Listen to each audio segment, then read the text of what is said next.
अगर कुर्मी जाति को एसटी नरेंद्र मोदी कर देता है तो हमारा औकात नहीं होगा आदिवासी का, हम विरोध करके उसको रोक पाएंगे। अगर कुर्मी एसटी होता है और कोई चैलेंज करता है अदालत में, अगर अदालत फैसला दिया कि सरकार का निर्णय सही है तो हम आदिवासी कहाँ रह जाएंगे। जो अगर एसटी मांग करता है, इनके मौलिक अधिकार है। माझी महतो भाई भाई का नारा में मैं भी अभी अटल रूप से अडिग हूँ और आदिवासी समाज को कहता हूँ कि भारत का संविधान को अध्ययन जरूरी है और एकजुटता नहीं होंगे तो आने वाला दिन में हम झारखंड में आदिवासी राज नहीं कर सकता, बाहरी लोग राज करेगा।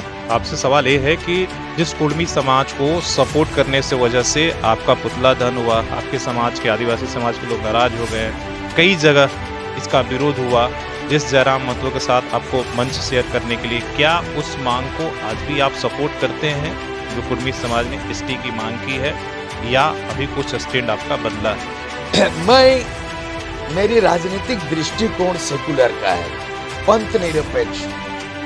अभी हाल फिलहाल में सुप्रीम कोर्ट में एक हिट हुआ। सुप्रीम कोर्ट ने, माननीय सुप्रीम कोर्ट ने कहा है कि धर्म के नाम से, जाति के नाम से भेदभाव करने को कोई किसी को बख्शा नहीं जाएगा।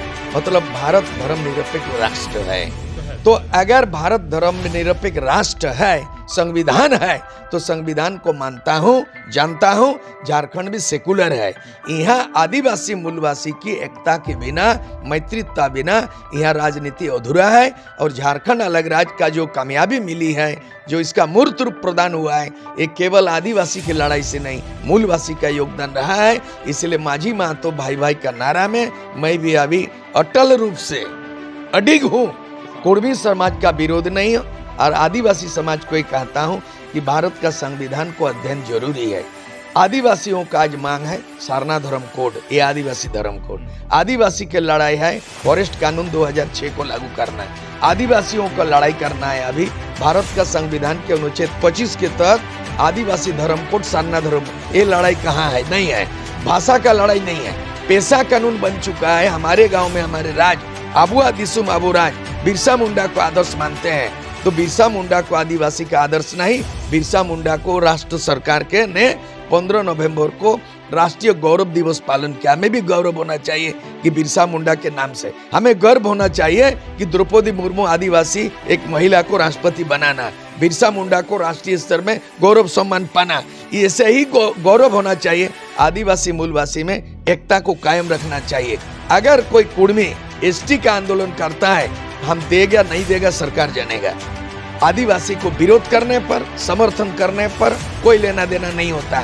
संविधान में आर्टिकल 340 में पिछड़ों का है, संविधान में आर्टिकल 341 में एससी का है, और आदिवासी में कौन सूची में शामिल होगा नहीं होगा 342 में प्रावधान है।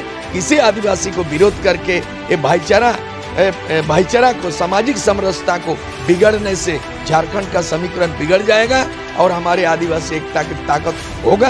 कोई षड्यंत्र का शिकार आदिवासी ना बने। आदिवासी को दर्जा में जो अगर एसटी मांग करता है, इनके मौलिक अधिकार है और इनको एसटी में शामिल होना मैं समर्थन करता हूँ। मेरे समर्थन से सरकार देगा नहीं देगा कोई माने नहीं रखता है। संविधान के जो दायरा है उस दायरे में अगर वो आते हैं वो कर सकता है। उदाहरण के लिए तामड़िया जाति को अर्जुन मुंडा 2022 में एसटी बना दिया, कोई विरोध किया, कोई असर आया? ये भारत सरकार 370 धारा को जम्मू कश्मीर से हटा दिया, मुस्लिम विरोध किया, कोई फर्क आया? नहीं। सामान्य जाति को 10% आरक्षण किया, संविधान संशोधन, कोई फर्क पड़ा? कोई विरोध हुआ? आज वोट की राजनीति में अगर कुर्मी जाति को एसटी नरेंद्र मोदी कर देता है तो हमारा औकात नहीं होगा आदिवासी का, हम विरोध करके उसको रोक पाएंगे। क्योंकि राजनीतिक समीकरण किसको एसटी करेगा, किसको एससी करेगा, वो राजनीतिक समीकरण पे डिपेंड करता है। केंद्र सरकार के हाथ में सब कुछ है। दूसरा चीज है, आदिवासी अपने वसूल के लिए लड़ना चाहिए। आदिवासियों को जल जंगल जमीन के CNTAT का वायलेशन, उसमें आदिवासी एकता नहीं दिखता है। कोल्हान में विल्किंसन रूल लागू नहीं, उसमें एकता नहीं दिखता है। यहाँ पेशा कानून, हमारे गांव में हमारा राज, मानकी मुंडा माझी परगना, इसको एकता दिखता नहीं है। हमारी एकता के बजाय हम दूसरे के सामाजिक न्याय को, आंदोलन को विरोध। मैं उदाहरण देना चाहता हूँ, ये पिछड़ों को 27% के लिए आरक्षण के लिए पूरे देश में फॉरवर्डों ने विरोध किया था, आग जला था, देश जल गया। लेकिन बीपी सिंह ने बीपी सिंह ने पिछड़ों को जो है पिछड़ों को मंडल आयोग को लागू करके उनकी सरकार को मैंने शहादत दे दिया। बीपी सिंह हीरो बन गया पिछड़ों का और सुप्रीम कोर्ट 93 में पिछड़ों को 27% आरक्षण देके इतिहास बना दिया। सुप्रीम कोर्ट भी न्याय दिया।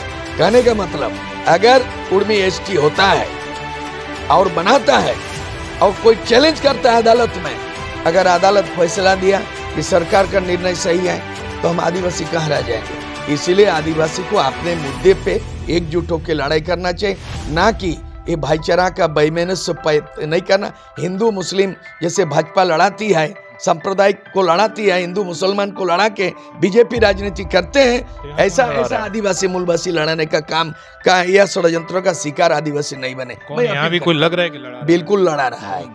कोई नहीं कोई है, कोई शक्ति है, कोई ऐसे दिकू बोलते हैं जो आपस में लड़ाते हैं आदिवासी को, तो उनको दिकू बोलते हैं, जो दिक करता लड़ाता है। आदिवासी बहुत सारे समुदाय, संताल हो मुंडा, आदिवासी भाषा का, हंसा का, पेशा का बहुत सारे मुद्दे में एकजुटता दिखाई नहीं देता, और एकजुटता नहीं होंगे तो आने वाला दिन में हम झारखंड में आदिवासी राज नहीं कर सकता। बाहरी लोग राज करेगा, खतियान भी लागू नहीं होगा, भाषा भी लागू नहीं होगा, पेशा भी लागू नहीं होगा। इसलिए इन मुद्दों जो लंबित पड़ा हुआ है इसमें ध्यान केंद्रित करना चाहिए, बजाय कोई आदमी एसटी लड़ रहा है, कोई आदमी एससी बनना चाहता है, कोई आदमी क्या करना चाहता है, ऐसा नहीं होना चाहिए।